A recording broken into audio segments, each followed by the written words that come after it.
Okay, so you want to own a home repair company. A homeowner has a leaking ceiling, a broken door, a damaged wall, a rotten deck board, a dead outlet, and a list of small jobs that have been ignored for 6 months. You send a technician, charge for labor and materials, and move on to the next house.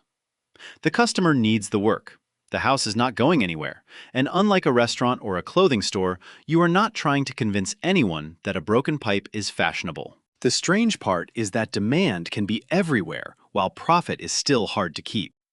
A repair company does not really sell hammers, drywall caulk, or hours. It sells trusted labor at the correct place at the correct time with enough skill to solve a problem on the first visit. Once you see the business that way, the economics change completely. The United States has an enormous base of aging homes that constantly require maintenance. Harvard's Joint Center for Housing Studies estimated that the residential remodeling market remained above $600 billion in 2025 after a post-pandemic boom. In 2023 alone, owners spent about $105 billion on routine maintenance of owner-occupied homes, and professionally installed improvements represented more than 84% of improvement spending. Necessary replacement projects such as roofing, windows, and HVAC accounted for almost half of homeowner improvement expenditures. So the customer base is not the problem. The problem is turning thousands of unpredictable household problems into a dense, repeatable schedule that keeps expensive technicians productive. That is what a home repair company actually is. It is a routing business, a labor business, a trust business, and a local marketing business disguised as a toolbox. Imagine starting small. You handle drywall patches, door repairs, trim, minor carpentry, fixture replacement, painting, touch-ups, deck repairs, cabinet adjustments, caulking, weatherproofing, and dozens of other jobs that homeowners either cannot do or do not want to do. Larger work may include bathroom repairs, water damage restoration, flooring, windows, or remodeling. Licensed trades, such as electrical, plumbing, and HVAC, may require your own licensed employees, qualifying contractors, or subcontractors, depending on the state and the scope of the work. That last sentence matters because money alone does not give you permission to perform every repair. There is no single national handyman license covering the United States. State and local rules vary widely. California makes the point clearly. The contractor's state license board says that work requiring a permit using employee labor or costing $1,000 or more in combined labor and materials generally requires a valid contractor license. California also imposes specific rules on home improvement contracts and limits down payments. Other states use different thresholds, classifications, examinations, insurance requirements, and registration systems. Federal rules can enter the job site too. If your crew disturbs paint, in many homes built before 1978, the Environmental Protection Agency's Renovation, Repair, and Painting Rule may require firm certification and trained renovators using lead-safe practices. OSHA rules affect employee safety, including fall protection during construction work. Add workers' compensation, commercial auto insurance, general liability, payroll law permits local building codes and specialty trade requirements, and the casual image of a person with a drill becomes a regulated operating system. The first economic decision is therefore not which drill to buy, it is what work you will legally and operationally promise to perform. A narrow company can specialize in punch list jobs and general maintenance. A broader company can add licensed plumbing, electrical, HVAC restoration, or remodeling. The broad company gets access to larger tickets, but it also carries more certifications, inventory, scheduling complexity, vehicles, recruiting problems, and liability. Every additional service looks like another revenue stream. Operationally, it can be another business hiding inside the first one. Entry cost depends on which version you choose. A solo owner with one used van can start with relatively little capital. Once you build a multi-technician operation, the numbers change quickly. Each technician needs a reliable vehicle, tools, ladders, safety equipment, uniforms, phones, software access, and enough commonly used material to avoid driving to a supplier for every screw, hinge, valve, or tube of sealant. The office needs dispatching, customer communication, estimating, invoicing, payment processing, bookkeeping, insurance, and marketing. A franchise offers a useful benchmark for the scale of a professionally organized operation. In 2026, Mr. Handyman, part of Neighborly, listed an estimated initial investment of roughly $162,000 to $215,000, including a $67,000 initial franchise fee.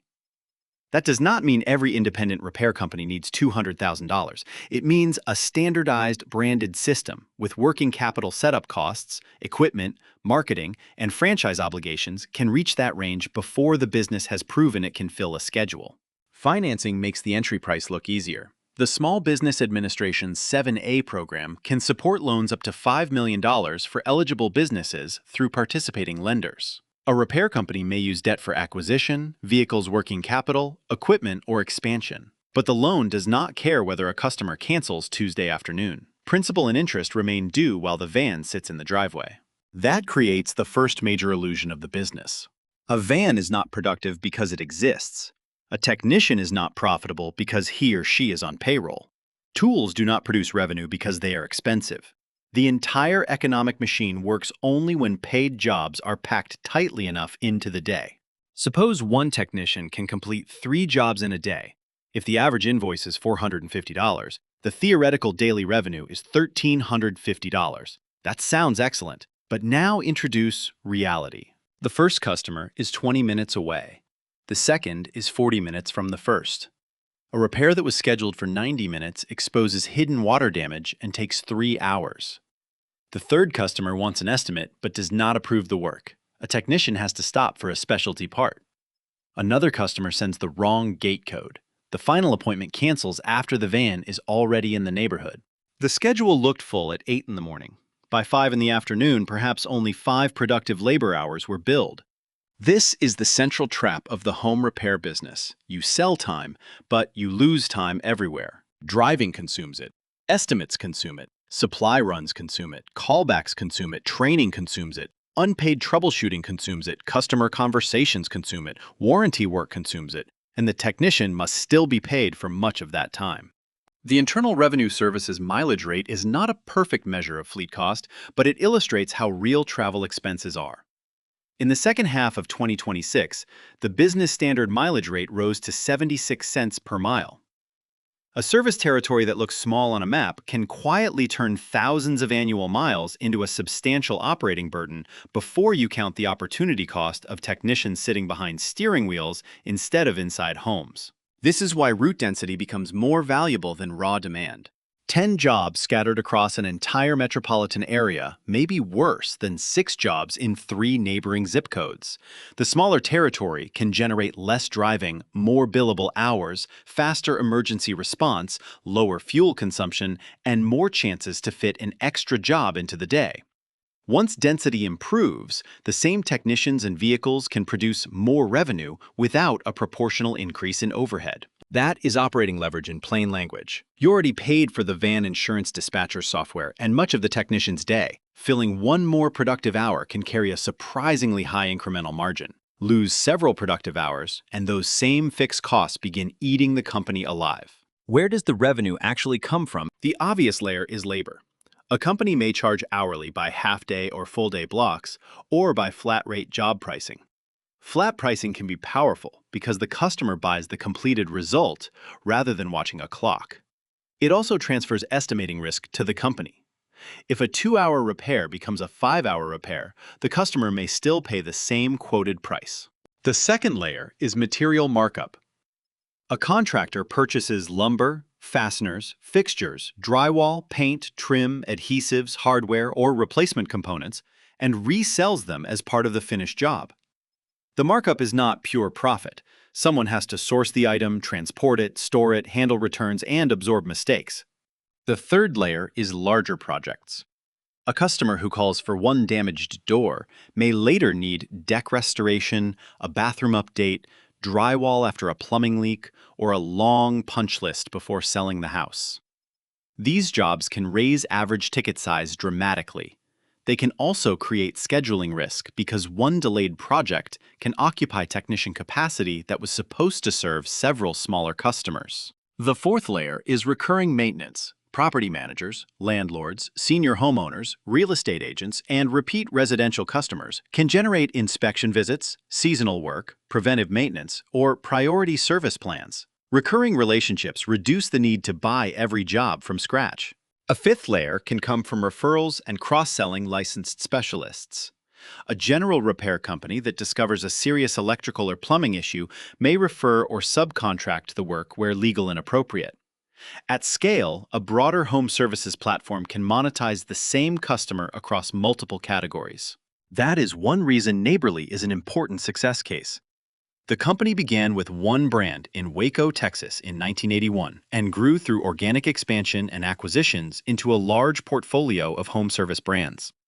By 2025, Neighborly reported about 5,500 franchises, 19 service verticals, 2.7 million properties serviced annually, and $4.6 billion in system-wide sales. The key is not that every franchise becomes highly profitable. Neighborly does not publish the profit of every local operator, and system-wide sales are not the franchisor's own revenue. The structural lesson is more useful than a profit claim. Scale allows the network to reuse customer trust training systems, technology, marketing, purchasing relationships, operating playbooks, and brand recognition across many local service territories. In 2021, when KKR agreed to acquire Neighborly, the platform already had more than 4,800 franchises and a broad portfolio spanning plumbing, restoration, electrical, cleaning, HVAC, pest control, inspection, and other services. Later that year, Neighborly acquired Pimlico Plumbers, a London service company that had grown from a second-hand van and a bag of tools into a business generating nearly $70 million of annual revenue and completing more than 100,000 service jobs a year. That is the scale flywheel. More jobs create better route density. Better density supports more technicians. More technicians allow faster response. Faster response improves customer acquisition and repeat business. A larger customer base makes marketing and technology more efficient. Those advantages can then support another service category. But scale also magnifies management mistakes. A poorly trained technician can create a callback. 10 poorly trained technicians can create a warranty department. One late appointment irritates one homeowner. A scheduling system that routinely creates late appointments can damage an entire local brand. Now consider labor. The Bureau of Labor Statistics reported about 1.5 million general maintenance and repair workers in May 2025, with a mean annual wage around $53,800. Specialized trades can cost more. Electricians and plumbers have median wages above $60,000 using recent BLS data, and the company's true employer cost is higher after payroll taxes, workers' compensation benefits, recruiting, training, paid travel, idle time, and supervision. This is why the hourly wage is the wrong number to watch. If a technician costs the company $35 for each paid hour, but only 60% of the day is billable, the labor cost per billable hour is already far above $35 before a van office advertising or insurance appears. At 50% utilization, the economics get worse again. A repair company can therefore be busy and still be underutilized. Phones may ring all day, estimates may be scheduled, vans may be moving, technicians may look exhausted. None of those things prove that enough high-quality billable work is being completed. Marketing creates another leak. The small contractor imagines that good work automatically creates endless referrals. Referrals are valuable, but a growing company usually needs additional lead sources: local search, paid ads, online marketplaces, neighborhood platforms, direct mail, property management relationships, real estate agents, repeat customer databases, and branded vehicles. Each channel has a customer acquisition cost. The dangerous moment arrives when the owner confuses revenue purchased from an expensive lead source with durable demand. If a marketplace or advertising platform sends a $500 job, but the business spends $150 acquiring the customer, drives 40 miles, pays a technician for 4 hours, buys materials, pays card fees, and later returns for a callback, the invoice can look healthy, while the job produces almost nothing. The customer also has bargaining power because comparison is easy. Search for a handyman or repair company in a large city and dozens of options appear. Small operators compete on price. Large brands compete on trust, response speed guarantees, and convenience. Marketplaces compete by owning the lead before the contractor ever meets the homeowner. The owner must decide which part of the relationship is actually proprietary. Is it the phone number the customer remembers, the technician they trust, the maintenance plan, the five-star local reputation, the property manager contract, the emergency response time, or is the company renting its customer relationships from an advertising platform, one lead at a time? That distinction becomes painfully clear in a failure case. Sears once had one of the largest home service machines in America.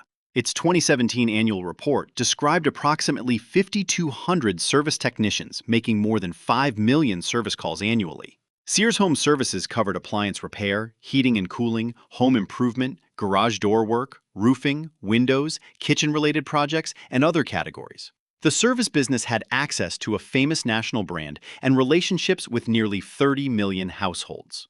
On paper, that is extraordinary route density and customer reach. Yet, the service engine lived inside Sears Holdings, a parent company with severe financial problems. In the first quarter of 2018, Sears Holdings reported a net loss attributable to shareholders of $424 million. Later that year, as the company searched for liquidity and asset sales, the home services business was among the assets management was trying to monetize. Sears Holdings filed for Chapter 11 bankruptcy in October 2018. The lesson is not that the repair network caused Sears to fail. It did not. The lesson is that even a valuable service operation can be damaged by the financing strategy, brand deterioration, and capital constraints around it. A home repair company is local, but it is not isolated from its balance sheet. If the owner loads the business with acquisition debt, overbuys vehicles, signs expensive leases, or expands into too many territories before demand is dense, the same trap appears on a smaller scale. The technicians may be excellent, and the customers may be satisfied, yet the company can still run out of cash. Cash flow is especially tricky because bigger jobs often require materials and labor before final payment arrives. Commercial clients and property managers may pay on terms rather than immediately. Credit card processors take fees, payroll happens every week or two, fuel is bought today, insurance premiums, debt payments, software subscriptions, and vehicle payments arrive on schedule. Profit on an income statement does not guarantee cash in the bank. Now build a one-year owner model. Assume a mature local company operates 5 service vans with 5 field technicians, 1 dispatcher, and an owner-manager. This is an illustrative model, not a claim about a specific company. Suppose the team completes enough small repairs and larger punch list jobs to produce $1.8 million of labor and project revenue. Material markup and supplied products add $200,000. Recurring maintenance and property management work contribute another $150,000. Total annual revenue is $2.15 million. Direct technician wages, payroll burden, and field benefits consume about $500,000. Materials and subcontracted specialty work take another $450,000. Vehicles, fuel maintenance, and fleet insurance cost $140,000. Marketing and lead generation require $180,000. Dispatch office, payroll software, phones, bookkeeping, and payment processing take $210,000. General liability, workers' compensation, licenses, training, rent, storage, and miscellaneous overhead use another $140,000. Callbacks, warranty work, small tools, and damaged or lost materials absorb $70,000. After those costs, roughly $460,000 remains before owner compensation, debt service, taxes, and major reinvestment. Pay the working owner $120,000. Reserve $80,000 for vehicle replacement equipment and expansion. Assume annual principal and interest on startup or acquisition debt is around $60,000. The result is approximately $200,000 of pre-tax cash remaining for the owner beyond salary. That looks like a strong business. Now change one variable. Technician utilization falls. Demand has not disappeared. The market is still huge, but local competition increases, paid search costs rise. One experienced technician leaves, a replacement needs training, and the schedule becomes more scattered. Completed revenue falls 15% to about $1.83 million. Materials and some subcontracting fall with revenue, but not every cost moves.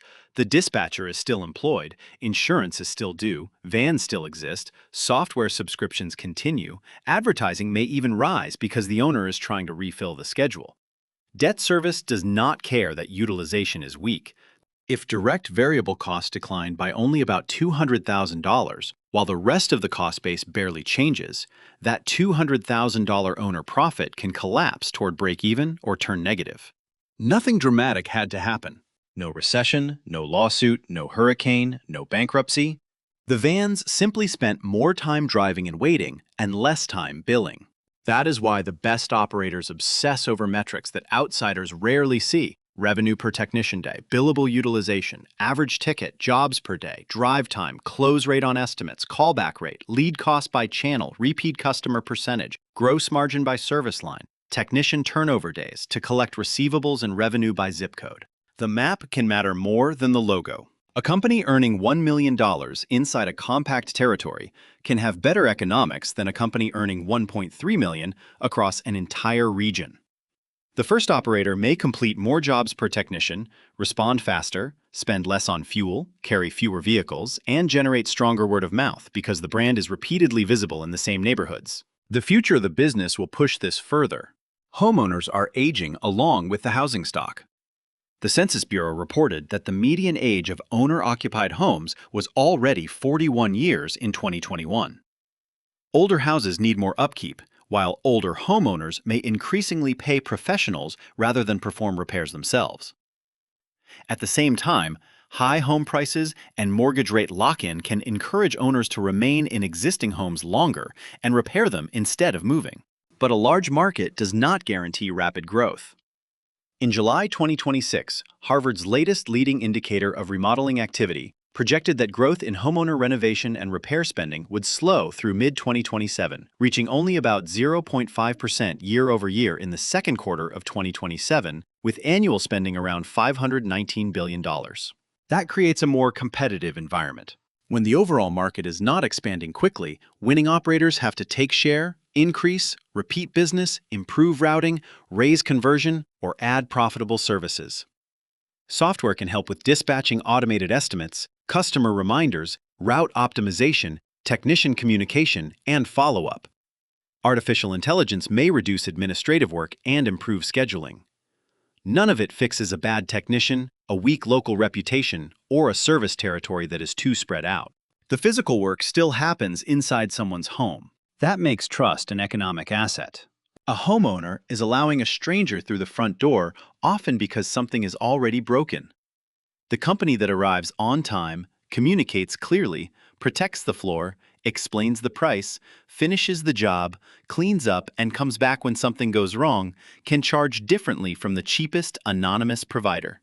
Trust reduces price comparison. Repeat customers reduce acquisition cost. Good technicians reduce callbacks. Dense routes reduce wasted time. Those advantages reinforce one another. This is why the visible tools are almost the least important part of the company. A drill can be purchased in an afternoon. A van can be financed. A website can be launched in a week. What takes years to build is a local network of trusted technicians, recurring customers, reviews, referral partners, route density, operating procedures, licensing knowledge, and enough cash discipline to survive the bad months. None of this means a home repair company is automatically a good or bad investment. Local wages, licensing rules, insurance costs, competition, financing service mix, and customer acquisition economics vary widely, and the figures in this example are illustrative. This is an explanation of the machine, not financial, legal, tax, accounting, or investment advice. So go back to the beginning. You thought you were buying a few vans, hiring people who know how to fix houses, and charging homeowners for repairs. What you were really buying was a local network that converts technician minutes into trusted billable outcomes. The house may be full of problems. The economics begin with how little time you waste fixing them.